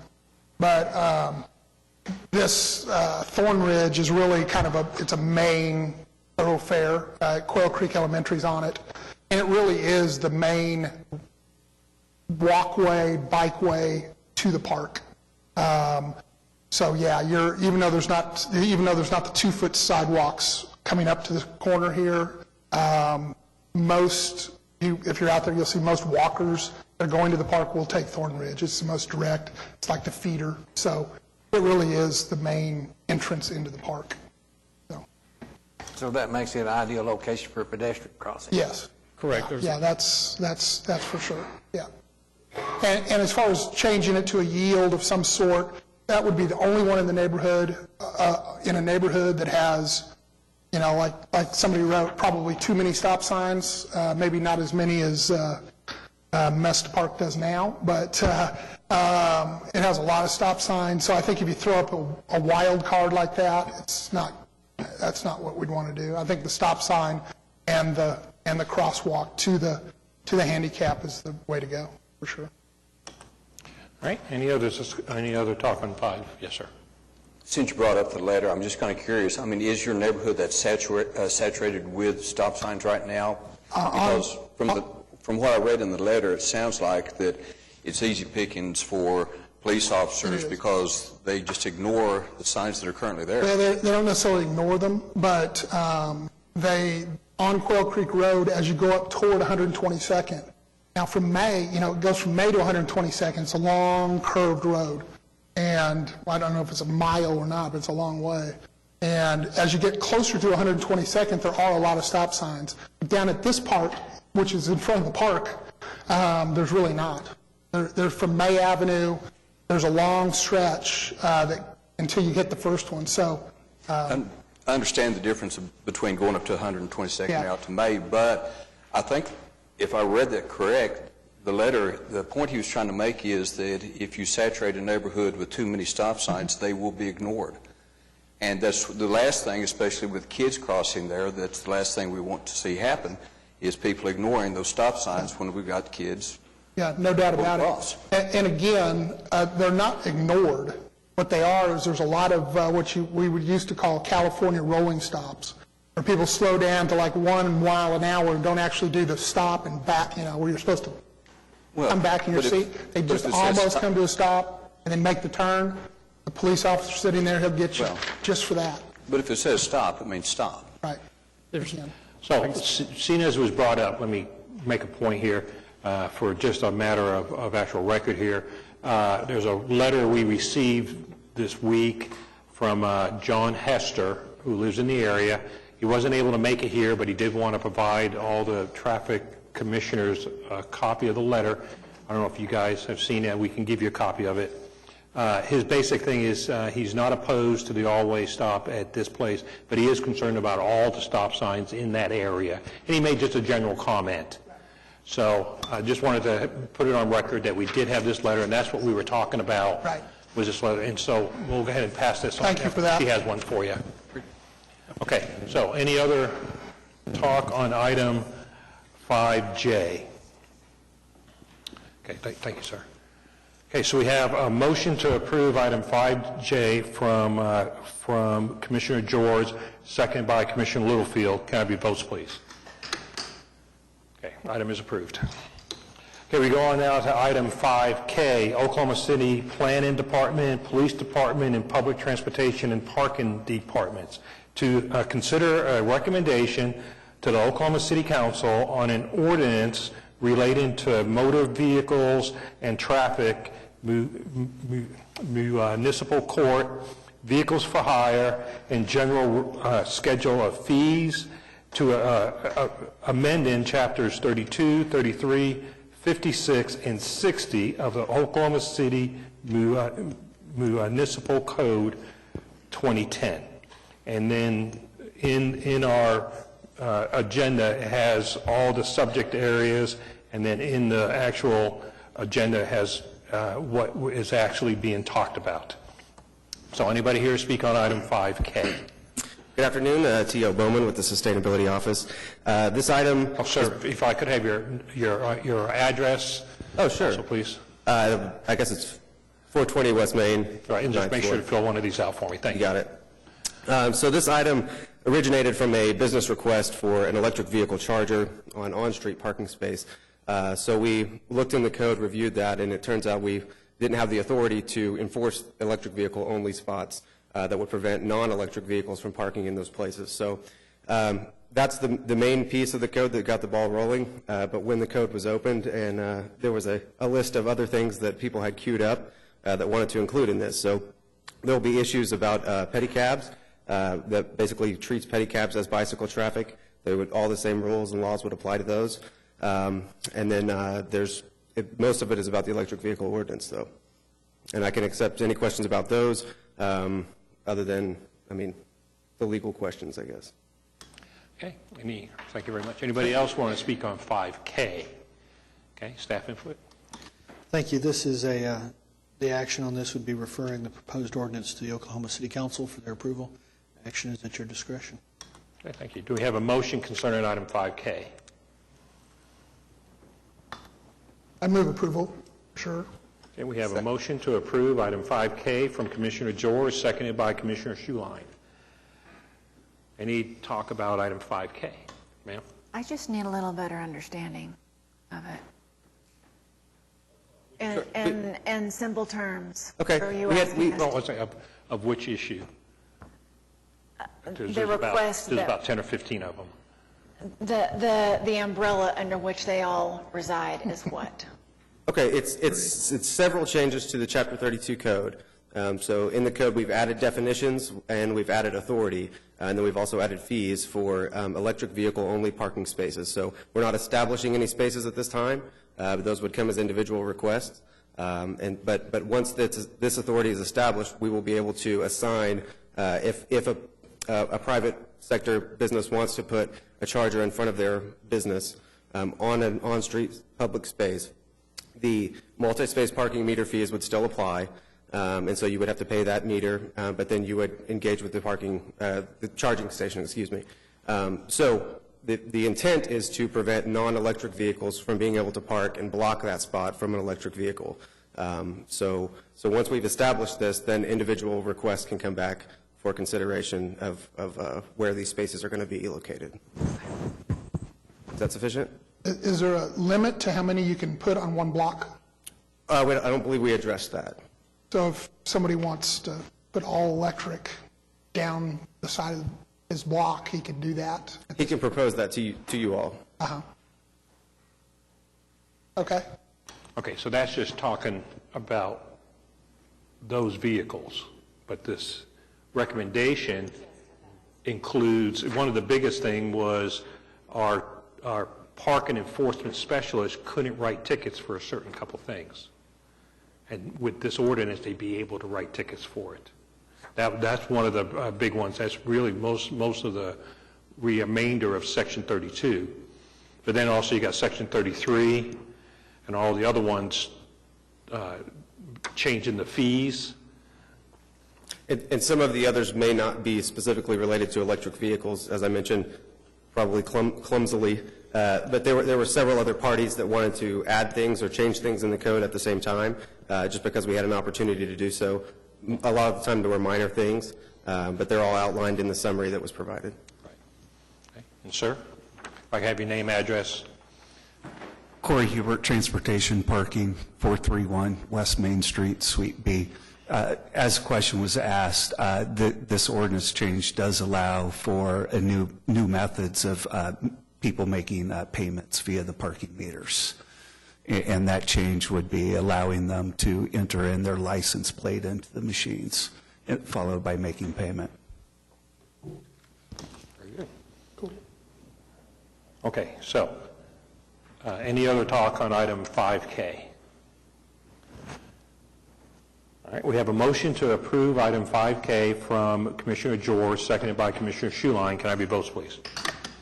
Okay, item is approved. We go on now to 5L, Public Transportation and Parking Department, to consider recommendation to the Oklahoma City Council on an ordinance relating to the general schedule of fees, amending Chapter 60 of the Oklahoma City Municipal Code 2010, amending Section 60-32-36 fee for parking in parking metered zones. Anybody here speak on that one? Hi, sir. I already got your name and address. Hello again. Do I need to repeat my address? Okay. Just an interesting little fact. Yesterday was the 82nd anniversary of the world's first parking meter, installed in this great city on what was then First Avenue in Robinson. At that time, parking was a nickel an hour and heavily resisted. The goal of the parking operation on street is convenience. We currently have 1-hour zones, 2-hour zones, 5-hour zones. As you know, this committee eliminated the 15 and 30-minute zones a number of decades ago.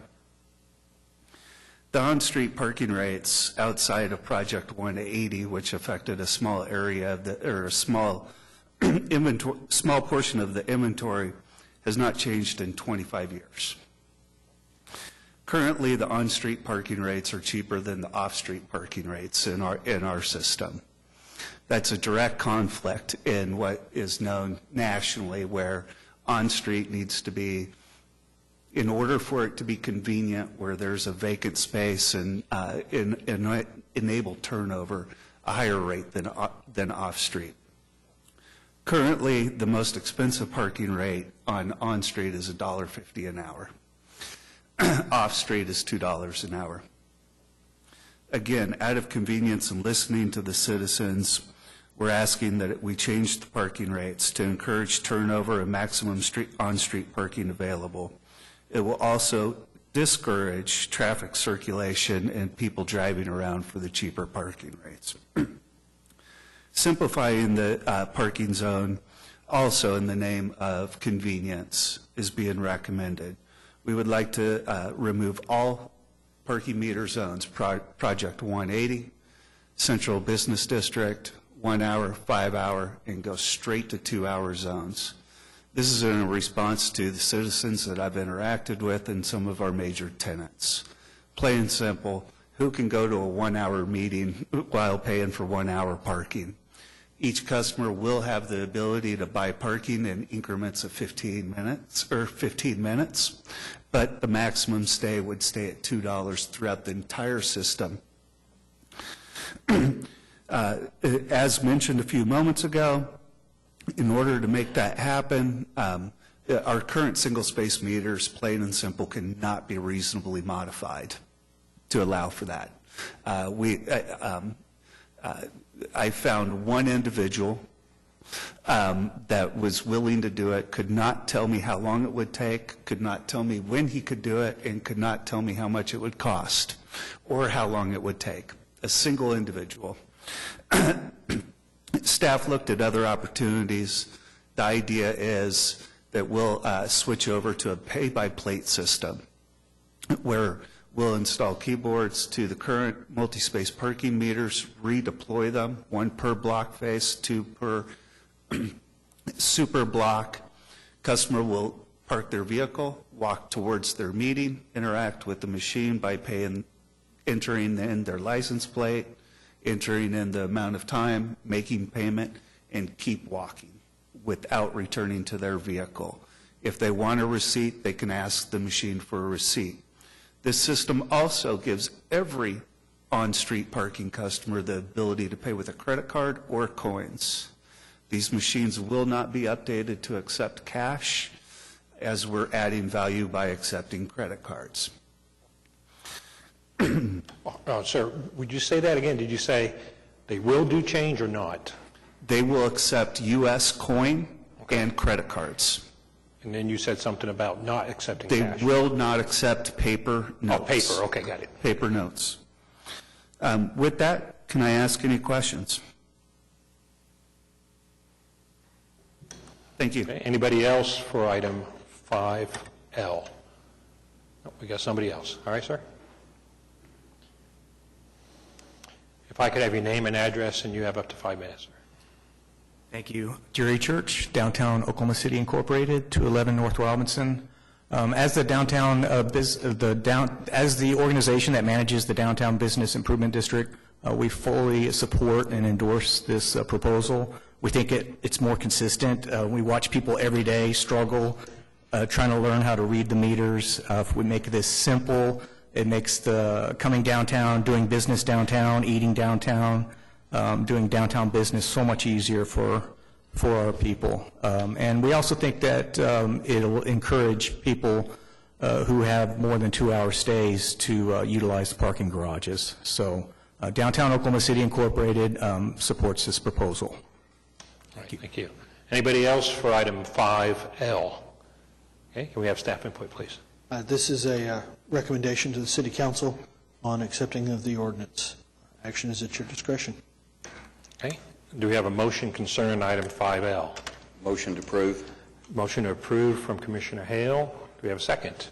Second? Second by Commissioner Schuline. Any discussion? I have one for you, sir. One of the things that's kind of irked me for a long time is on the parking meters, it says Monday through Saturday. And by ordinance, it is Monday through Saturday until City Council made Saturday a holiday. But it still says Monday through Saturday. And so I just would like to make sure that as you're redoing these kind of things and looking at all that, well, I got you here, I don't think it's fair to the citizenship, because I see a lot of people on Saturdays seeing the Monday through Saturday and going, okay, I'll put my money in. Are you referring to the multi-space meters? Yes. Those have been updated. Okay. They now read exactly like the single-space meters, Monday through Friday, excluding holidays. But Monday And through Sundays. Friday excluding holidays, so there's no mention of Saturday now. And in the previous item, we also updated the holiday language to match the state's holiday language. So enforcement will be strictly 8 a.m. to 6 p.m., Monday through Friday. And that's known to the people reading that. It's now they'll all say Monday Yes, through Friday. and when we redeploy all the multi-space parking meters and remove the single-space parking meters, there will be funding for updating all of the signs Correct. and instructions. So that's going to happen. Okay, great. Yeah. Thank you for. Hold on. Hold on one second. We got another question for you. So does this replace all the single-space meters in this whole downtown area? It replaces right now we have right around 598 single-space parking meters. There's going to be a few hit-and-miss places where we'll make the decision to leave some of the single-space parking meters that can be updated. They're all electronics. Moved from Tampa, Florida less than 2 years ago, so I don't know all the streets, but there's a street in East Bricktown that has one parking meter on it. I would find it difficult to put a $6,000 piece of equipment on one parking space. Okay. And then on enforcement, does the officer have something handheld and it sends tags to his or her hand? Or do they have to go to the kiosk and look up and then go back around and look at the cars? How does that work? The officers' vehicles will be equipped with cameras that will read the license plates so that the meters will shoot a signal up into the cloud, so to speak, and then down to the vehicle. So efficiency will be improved in the aspects that right now enforcement staff needs to, look at all of these visual components and verify them. It'll simply read a license plate, and when it finds one that has not paid, it'll trigger a sound. Gotcha. So it is an automated thing. So they just kind of drive and they point their camera at the tag. Yes, it is It'll pick it up and automated. go, okay, that's good, and then it'll red flag one that's not. Yes, however, there's human intervention. Once the alarm goes off, there's human intervention. Right. But it is an automated kind of thing. Correct. Okay. All right. Any other questions or comments for item 5L? Thank you, sir. Okay, we have a motion to approve item 5L from Commissioner Hale, seconded by Commissioner Schuline. Can I have your votes, please? Okay, item is approved. Okay. Citizens, comments from citizens. Anybody want to speak? Are we coming up this way? No, we're not. Okay, so there's nobody who wants to speak. We go on now to item 7, reports from traffic commissioners, et cetera. Let's go with Commissioner Clare. Nothing to report. Commissioner Littlefield. I've been really impressed with these back things that are going on traffic signals. They're like some kind of a plastic thing that's applied to the back of the red, yellow, green light, and the black during the day really makes them stand out. And they're bound with a reflective something where at night those street lights just jump out to you. Is this the city doing these, or? The back plates on traffic signals have always been there, but they've been adding the reflective border to them. That is a new They're great. standard in the MUTCD. They're great. Thanks. That's it. Okay, we go on now to Commissioner Hale. Not a report, but just a request. It seems like that we have an inordinate amount of citizens come before us and complain that our studies are inaccurate, that our equipment's there not at the right time, the wrong peak. Is there any way to do a 24-hour study on work days? Our traffic counts are done in a 24-hour period. We put the hoses out there and we get the 24-hour counts. The speed studies are done in accordance with the standards for speed studies. You want to have the free flow of traffic because only the first person in a platoon sets the speed. Everybody else behind them doesn't, so you want a free flow of traffic. And free flow of traffic occurs at 9, 10, 11 o'clock in the morning, 2, 3 o'clock in the afternoon. If you go out there at 5 o'clock in the afternoon and people are stop and go, you can't get a true sense of speed. And people will drive the speed they're comfortable with. It doesn't matter what time of day. Is there a way to communicate that to some of these requests? Because it just seems like there's an inordinate number of people that is their standard complaint, is it's skewed. You're not checking at the right time. But we've all heard it a number of times. If there's some way to preempt that to where when we sit down or when we sit and visit with these folks about why we're taking the action we are, they don't walk out feeling like, well, it's just they base that off of. We try and explain that, but we're not looking at the right time. Our neighborhood is different. So. Anything else, sir? Over to Commissioner Schuline. Just related to the back behind the streetlights, I wondered if you do that sometimes on no turn on red in places, because particularly like at 23rd and Classen, it's a really dangerous no right turn on red, and that is so small. I see people turning there all the time, southbound off of 23rd and Classen. It's a really tough. So there's a curve there. They're coming 35 miles an hour down Classen. Anyway, and just to report, I know there's a lot of consternation over all the stop signs in Mesta Park, but in my observation and from talking to my friends and neighbors in the neighborhood, I think there's overwhelmingly accepted and very much appreciated. So, and at least anecdotally, it does appear that traffic is slowing down, at least on my street, on Hudson. Over to Commissioner Miller. No comment. Over to Commissioner George, Commissioner Yonkel. Okay. Counselor, anything? Okay. Staff, any more? The yield report is in the agenda for you. It's from June and July. I'm available if you have any other questions. Okay. Does anybody else have any business? Okay, we are adjourned.